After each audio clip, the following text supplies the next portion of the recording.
G'day and welcome to Inforunners. I'm XQ. Today I'm joined by our two former community guests, Starlette and Ese. How are you boys doing? And girls, I should say. Doing Sorry. Oh, sorry. Politically Good, correct. doing well. Yep. Doing well.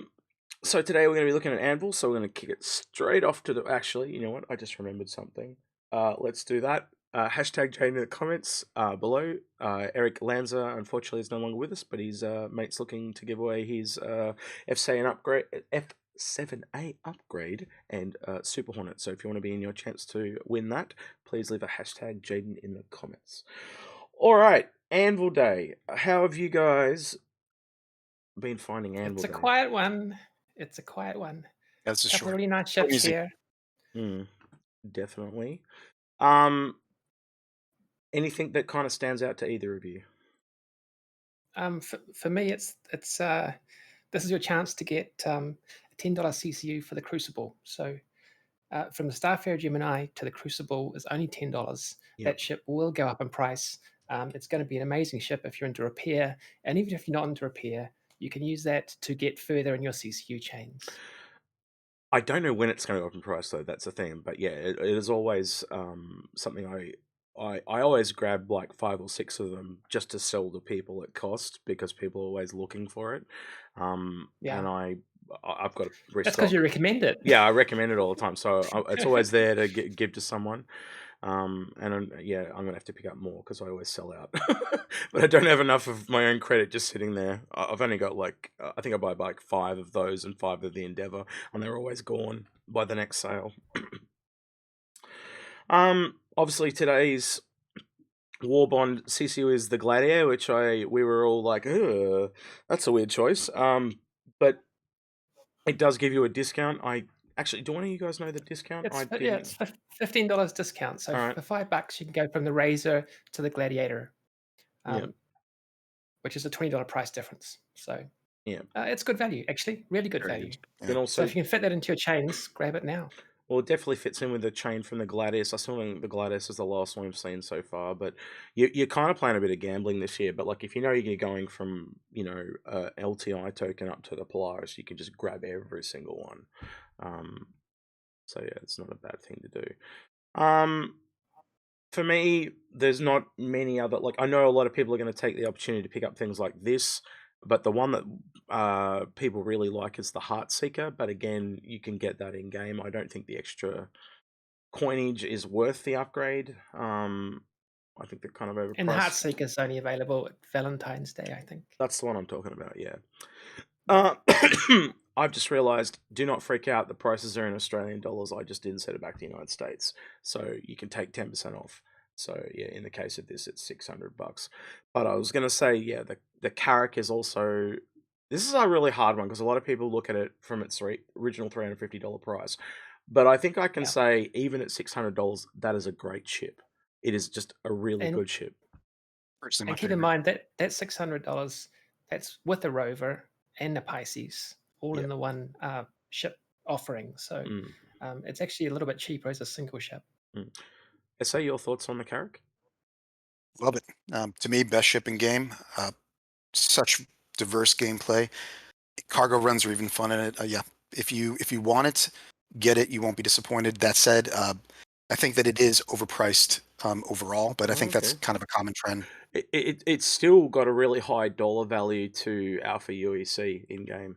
It's still one of the. I think it is the number one. I'd have to double check that again because the last info I had on that was just before it last price increase, where it went from 500 and something to the 600. But yeah, it's really valuable. And I think the second one's like the Reclaimer. Wait, hold on 1 second. Can we talk about the Valkyrie? Yeah, we can definitely talk about the Valkyrie. There is. Oh yeah, the Valkyrie's right there. Yeah, go for it.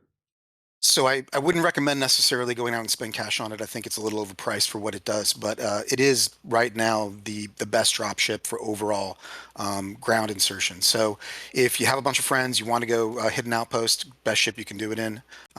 If anything, rent it, fly it, have some fun with it while you have a chance.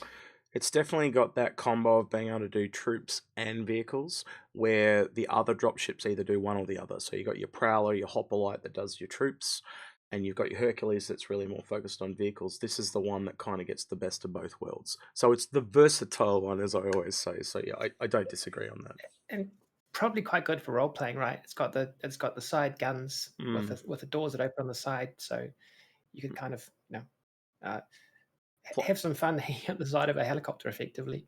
Flies really well as well, and even the default drive is actually almost as good as the I can't remember the names of the drives because I'm really bad, but it warps really fast across the universe, or whatever you want to call it. So just its stock drive is really good. So you don't have to stuff around if you just want a ship that you can get in and go A to B really quickly, and it does a little bit of cargo now. It is really like super versatile because it does a bit of everything. So yeah. I do worry about it against tanks and ballistas, though. It doesn't seem like it's going to hold up too well. But against troops, for sure. That's a story for another time, I think. But yeah, getting off tangent, but that's all good. But yeah, that's to be determined. We'll see how that goes. Crucible, as we kind of alluded to, definitely something that I would recommend. Really underutilized. If you are into salvage at all, I highly recommend this as well. It's the yin to the yang of salvage.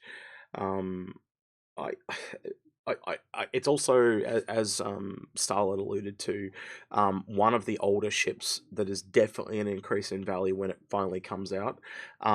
If you are only, like, how do I put this? If you are only interested in ships that are above it, right? If there's any ship above it, pick one up because you can always CCU off it. Even if you're not interested in it, you're locking in that price for when it does eventually jump.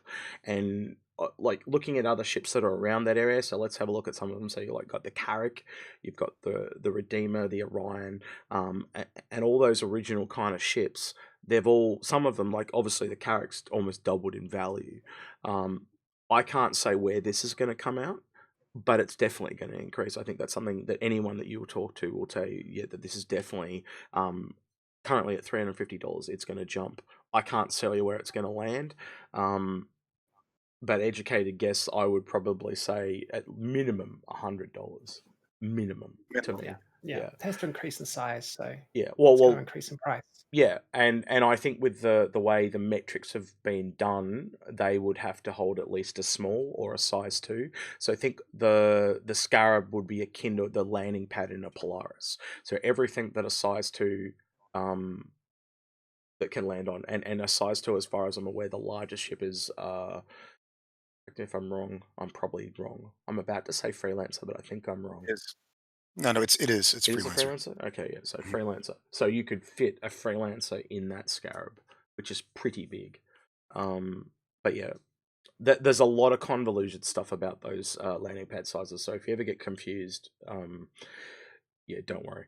The rest of us are right there with you. All right. Crazy Town we move on to. Chairman Club offers. So I can't recommend any of these because they're always full of tiny little ships. So let's just look at one of them. And this is the Warbond one. But you essentially are getting lots of little LTI tokens. And for that reason, I never recommend packs. Now, Algrid will tell you that there are sometimes some really good value packs.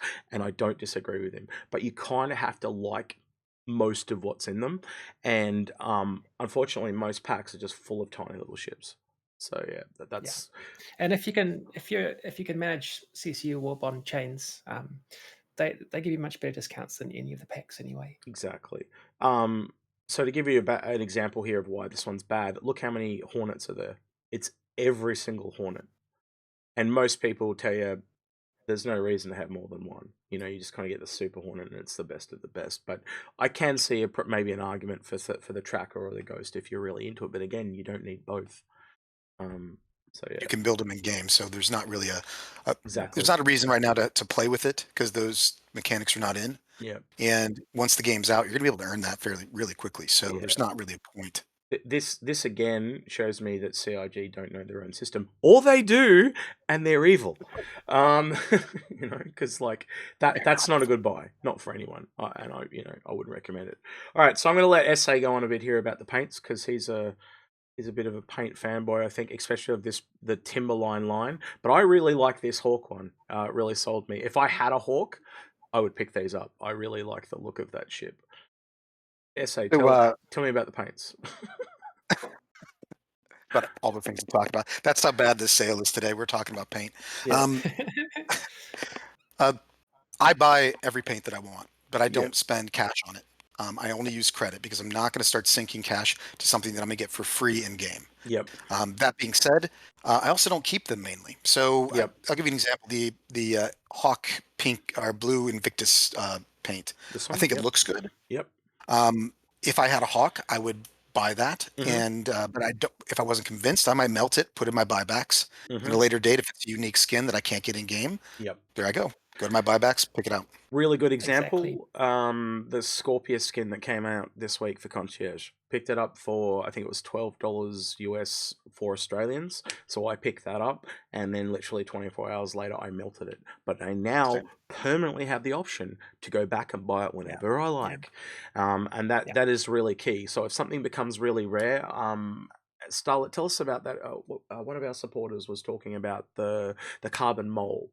Because that's no longer available, is it? Just before we did this show. Yeah. That was last year, wasn't it? Yep. And everyone liked the orange paint, so everyone got orange moles, but it turned out to be the default mole. And I don't think that many people got the carbon or the talus. And now they're quite rare. So if you come across a carbon or a talus mole, you might be surprised. What's that? It's it's a mole with a unique skin. It's One thing going to about be paint, interesting to see which ones stay unique, and that's why I think your buyback plan is really clever, because we get the chance to keep that option and find out down the track what happens with these skins in game. one thing I do want to say about paints, though, overall, because I like paints. I think we've all been waiting for that, right? Like the ability to customize our ships, have them look the way we want, have our name on them. All that being said, they're using paints as a money scheme right now. They're raising funds on it. If you really want to paint, I'm not saying feel bad about buying it with cash, but there are going to be far more paints in game eventually that you'll be able to get earned that aren't even going to be sold or haven't even been sold yet. So, you're going to be able to really dial in the look of your ship, but don't think you have to. I get the feeling that it's not going to be the colors that are going to be the rarity. It's going to be more things like patterns and layouts and stuff like that. So if you look at, say, something like the Carrack and then the Carrack Expedition skin, the way that it's kind of got like that two-tone look that the Expedition has, where the default Carrack just has the one. I think that's where they're leaning towards. They're gonna go towards patterns or stenciled layout. So if you actually look at the Scorpius skin, the way it's got that kind of scorpion look on the top, that's going to be the rarity. The pattern, not the color. But then again, if you get the Scorpius pattern, I can change the colors to be execute colors, so I can have a red Scorpius with a black scorpion on the back or something like that. That's where I think they're going long term, but only time will tell. All right. I think that's basically it. It's a little bit of a dry day today. Obviously, it'll pick up again for Drake, and that'll probably be. I don't know if we'll do. I might do a wrap up day on the final day where you can buy everything, and then obviously we've got Alien Day week coming up. It's usually about a week after. But yeah, there's definitely a new ship there. If the leaks are to be believed. All right then. Thank you, Starlette, for joining us, and Ese. And I've been Execute, and we'll catch you in the next one. Bye.